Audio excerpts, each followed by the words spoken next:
You've tuned into Radio Northern Beaches. We live stream on rnb.org.au across the northern beaches of New South Wales, Australia and all over the world. You can also catch us local on 88.7 and 90.3 FM.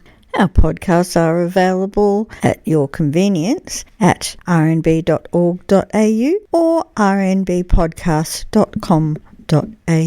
So you and your friends don't miss any episodes. Don't forget to follow and share. Now here's our latest podcast. Today my friend and fellow presenter Michael Lester is talking to Christian Downie about climate obstruction. Hello again, listeners. Community Radio Northern Beaches, 88.7 and 90.3 FM, and we're streaming live on our website, www.rnb.org.au. I'm Michael Lester. Our program is Innovation Talk. We've had many discussions on different aspects over the years of the climate debate, and often its very toxic nature and the way it gets bogged down in the politics and perhaps a lack of appropriate action. At the moment, for example, we have the Senate making an inquiry into the broad question of climate misinformation and how that's impacting and shaping public opinion, and what effect that then has on the policy environment and debate and action that we finally take. Our guest today spends a lot of time looking at a lot of these issues, particularly about the issues of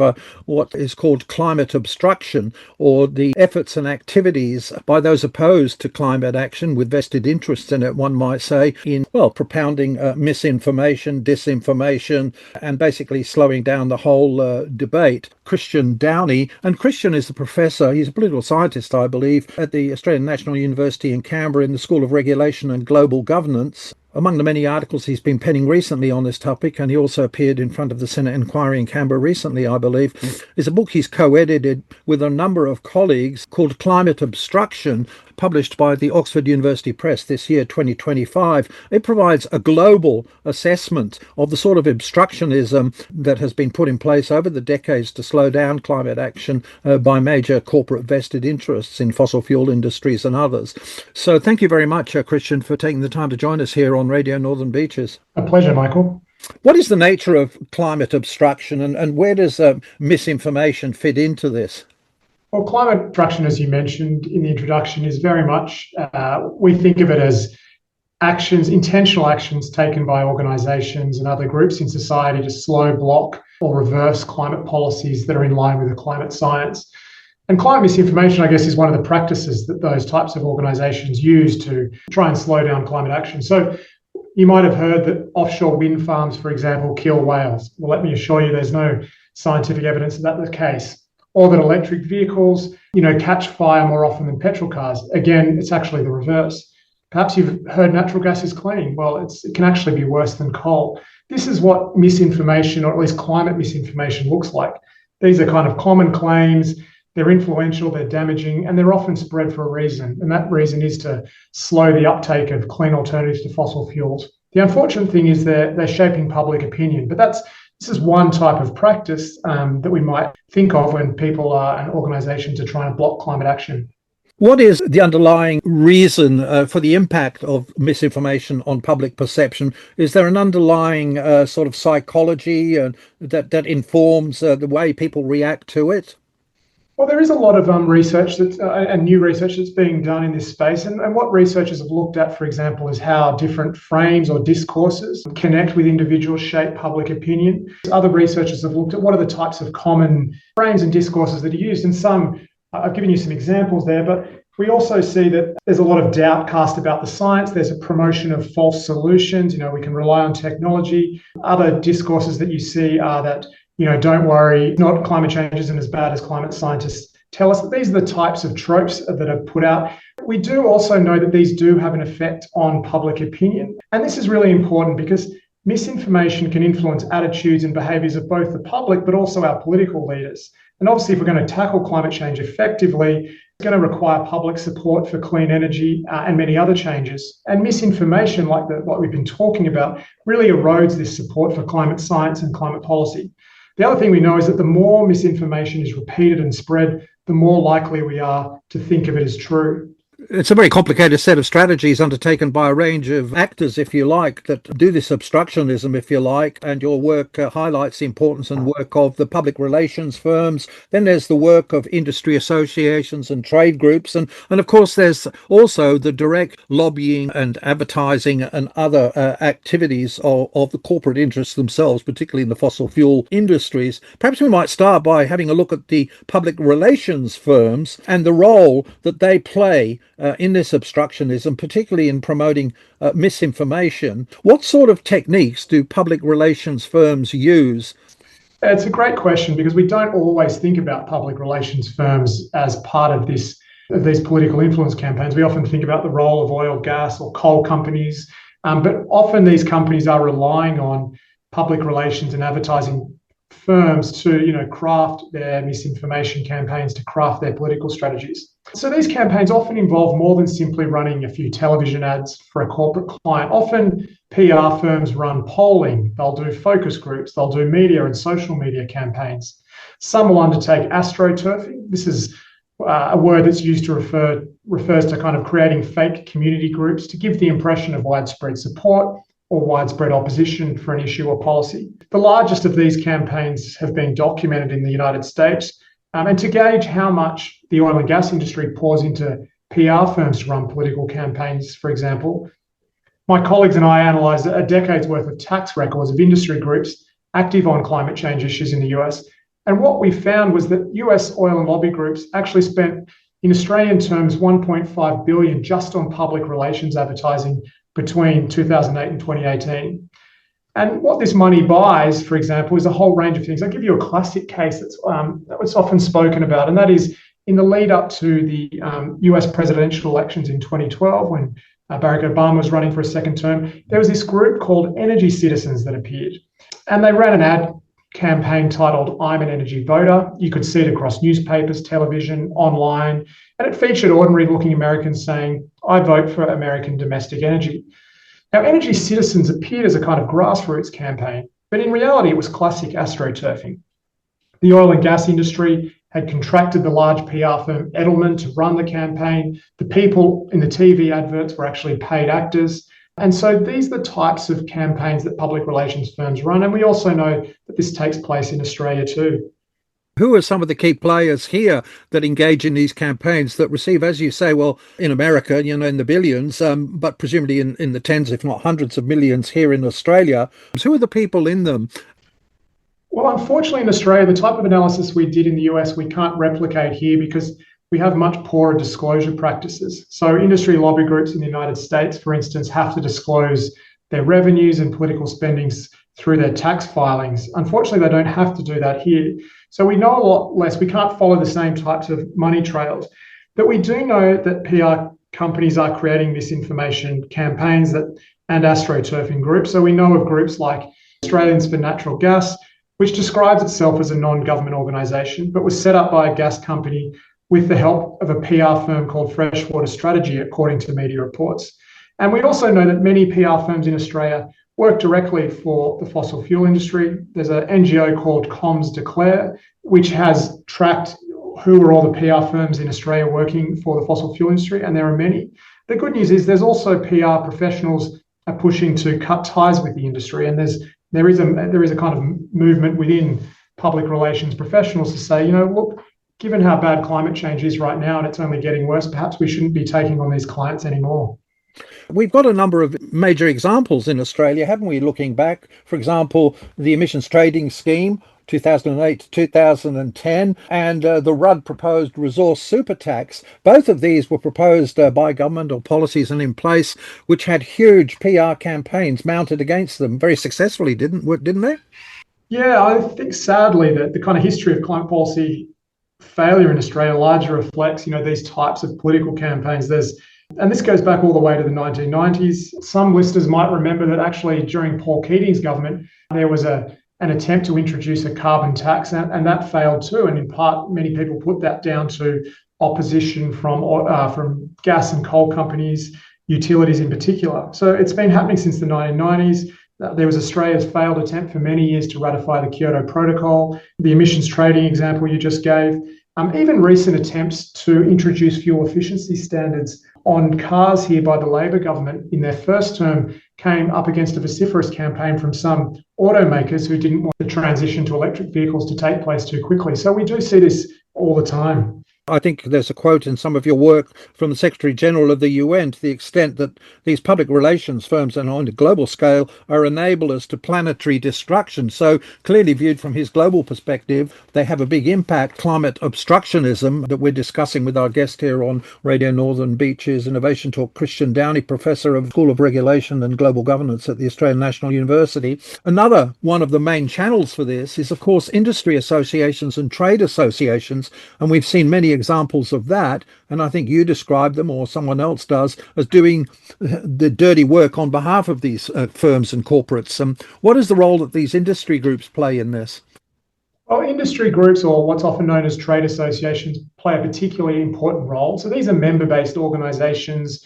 They work on behalf of their corporate members. Many of your listeners will be familiar with groups like the Chamber of Commerce or the Business Council of Australia. There's others that, like the Minerals Council of Australia, that have played, a very prominent role in climate policy debates over many years. And so we know that these groups are often the kind of public face of these campaigns. They allow their members, their corporate members who are worried about their public reputation and their brand, to kind of stay in the shadows, while these groups that they fund can then go and run political campaigns. So you often see, for example, that a gas company like Woodside, which will give large membership dues to industry groups like Australian Energy Producers or others, or say the Business Council of Australia, they might be the ones out there running political campaigns, advocating for, as we saw recently, less ambitious greenhouse gas targets.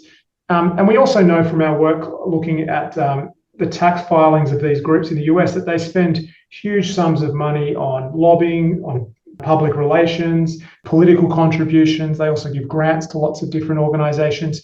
So in the US, for example, over that 10-year period that I was mentioning, the 90 trade associations that we looked at that are engaged on climate change issues, they spent a whopping $3.4 billion US just on politics. Now, we don't have the numbers here, but you could assume that these groups would be spending tens of millions of dollars in Australia. The other thing we know is that firms often spend more than their lobby groups. So if lobby groups are spending tens of millions of dollars, you can be sure that some of the biggest carbon emitters in this country are spending plenty more trying to shape public policy. There's a range of methods, tactics, procedures which are deployed by these industry or trade associations and groups in advancing the interests and protecting company reputations and profits of their members. We are familiar with a lot of them here. For example, they channel money, don't they, in quite big amounts to, say, think tanks and universities to influence policy and views, do they? Yeah, I think tanks, play an important role, and often a very good role in democratic societies, by taking ideas from universities and researchers and translating them into policy ideas and contributing to policy debates.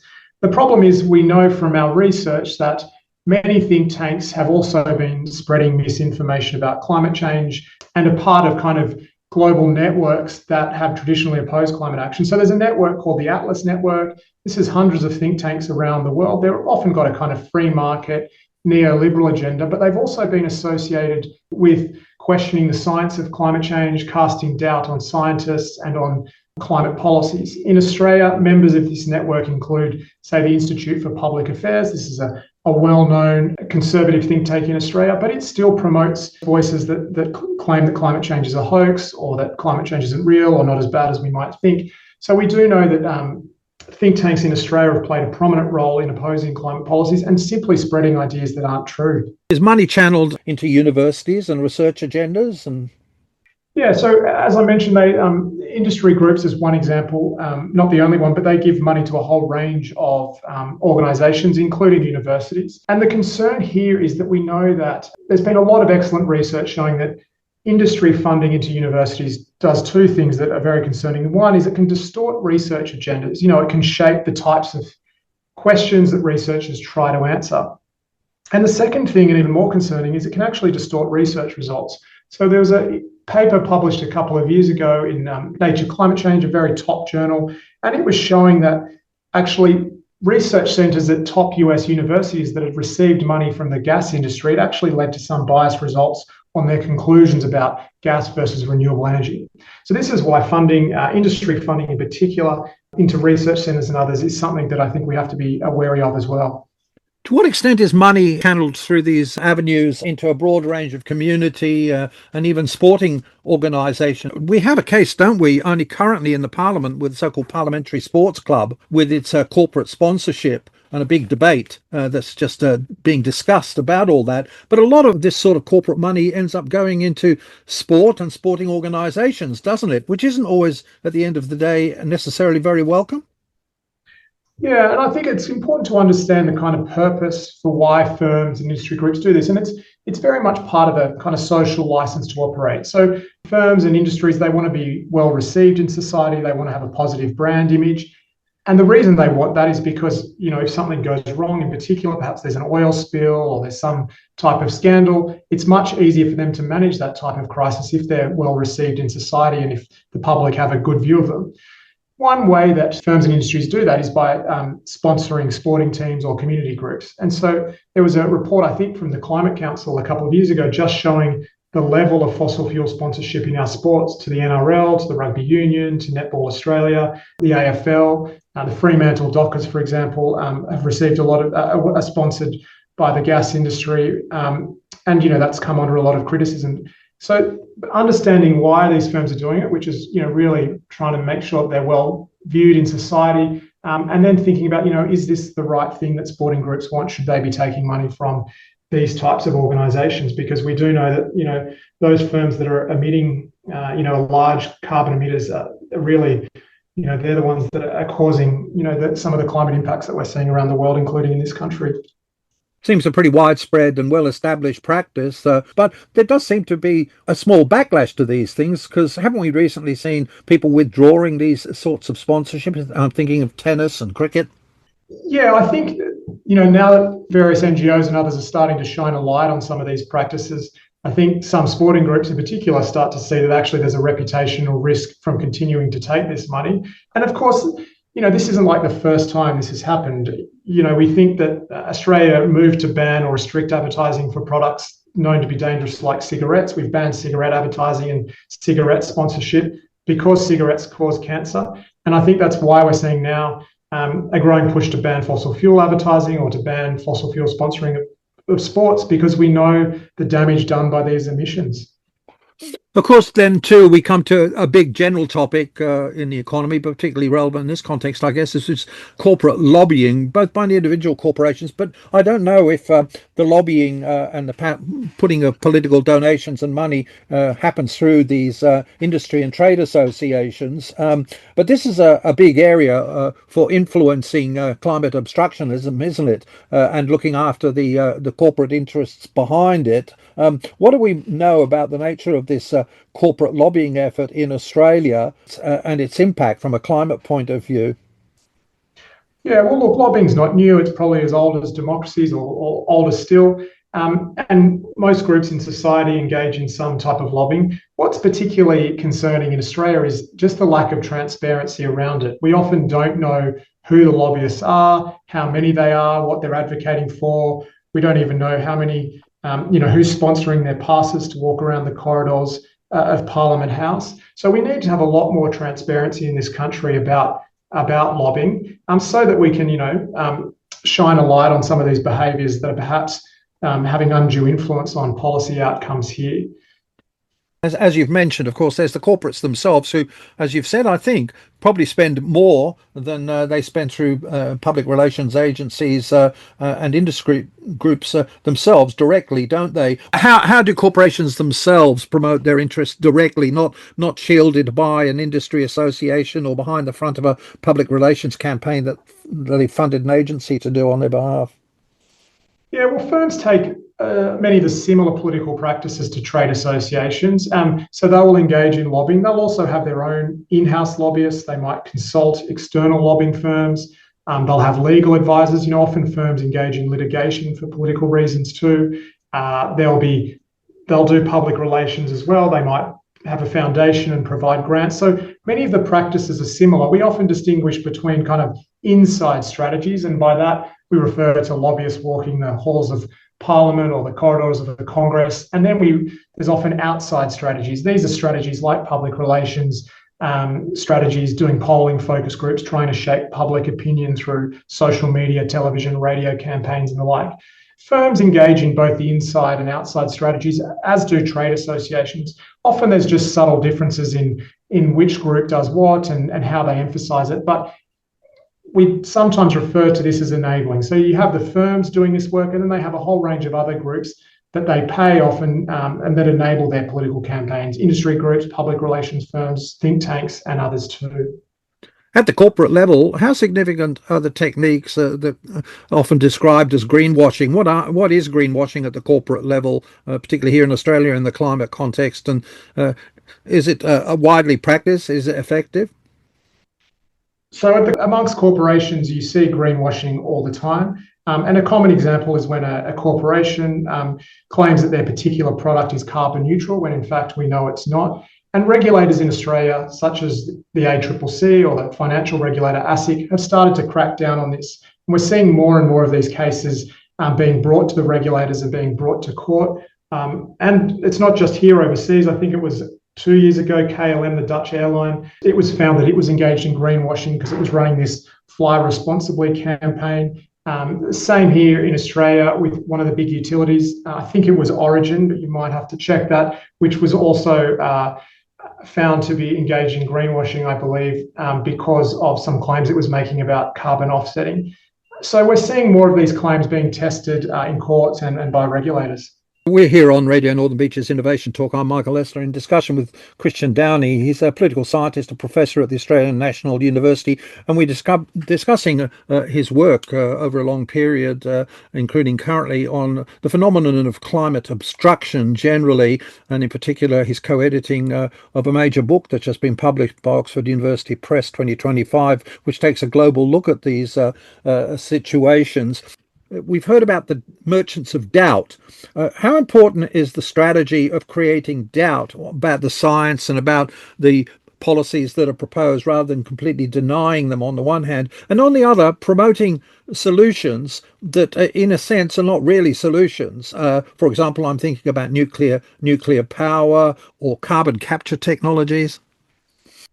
Yeah, so denying the science of climate change, I guess, was a key strategy, particularly in the 1990s, early 2000s, when groups simply said that climate change wasn't true and they were denying it. In recent years, particularly over the last decade, what we've seen is kind of a change in script. Rather than groups saying, denying the science, they'll cast doubt on it or say, look, it's not as bad as many climate scientists would lead you to believe, or they will say, listen, don't worry about climate change. We're going to have technology breakthroughs that will allow us to solve it.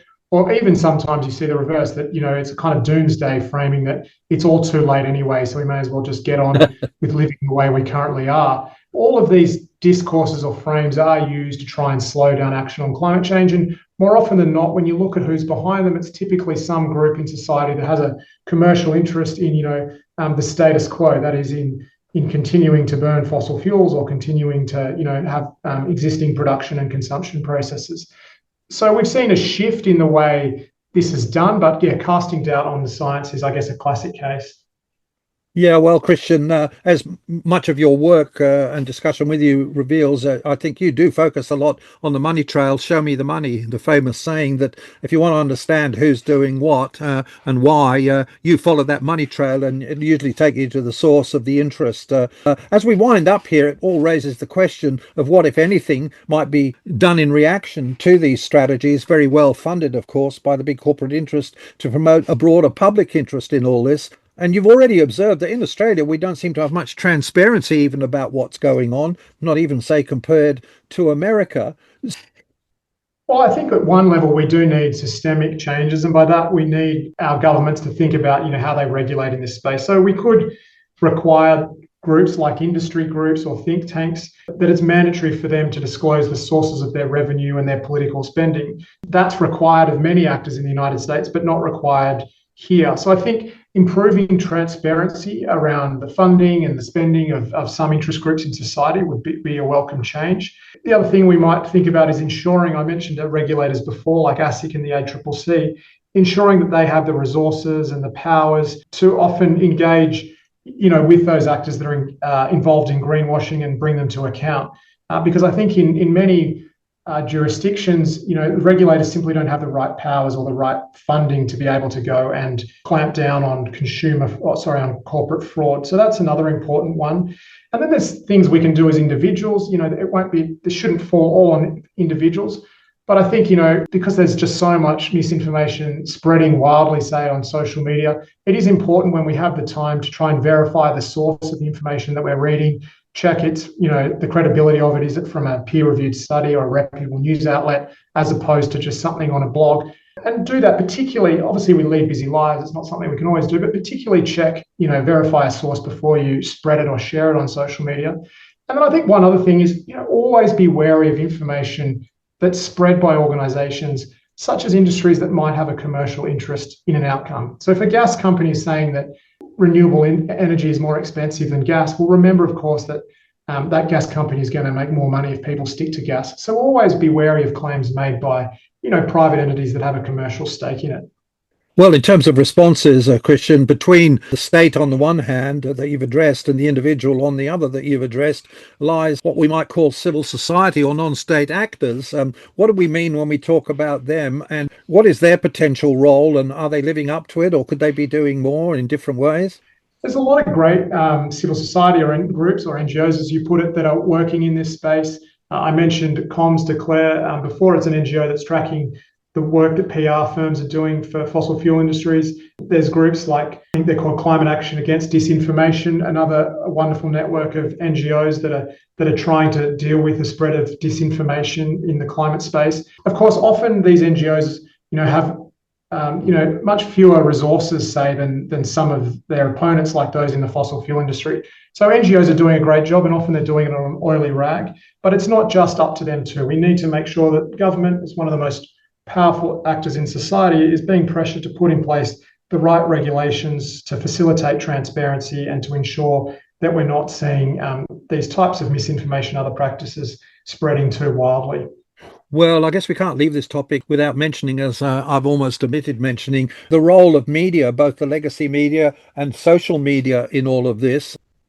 Well, look, I think the media, they play a very important role.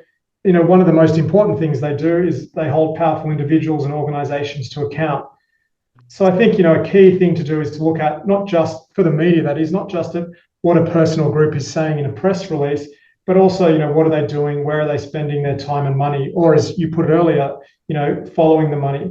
Because I think if you have an oil company saying that we support net zero and have invested, $10 million in renewable, but you look at their capital expenditure and actually find out that 90% of their revenue is going into new oil and gas, then, we know that perhaps their claims about net zero aren't consistent. So media has a really important role in democratic societies, in holding powerful interests to account, in holding our political leaders to account, and ensuring that public debates are robust and they're based on facts, not falsehoods. Well, that might be the ideal and the role, but I think we have plenty of evidence that our media, and particularly legacy media, doesn't necessarily operate in that way, which raises all sorts of interesting questions about why they don't. But maybe that's a deeper question for another day. As we wrap up here, one short last question. Given this Senate inquiry that you appeared before about misinformation and what have you, what do you think is the politics behind even convening that? And does that have any sort of prospect of trying to go anywhere, or is it just another committee? Well, I think it's indicative of the growing concern across the Parliament about this issue. I would note that, membership of the committee and supportive membership, as I understand it, from multiple parties and crossbenchers. So that's encouraging. And the initial hearings, which I participated in, senators seemed very eager to, understand this problem better, to gather information about it. So there's going to be more hearings in the coming months, and the committee's due to report in February. Now, of course, I have no idea what the outcome will be and whether the government will act and regulate in this space, but at least at this point in time, it's encouraging that, senators are looking into it, and I hope, like many others that contributed to the committee, that it leads to some tangible outcomes next year. Well, thank you, Christian Downie, Professor at the Australian National University. We've been talking about his work on the phenomenon of climate obstruction, particularly as fuelled and funded and in the interests of the commercial, corporate, vested interests in the fossil fuel lobbies and some of the techniques and impact that they're having, and maybe responses on behalf of the community and government to what's going on there. Thanks very much, Christian, for joining us. Thank you, Michael. Don't forget to follow, like and share. Stay safe, and I'll catch you next time.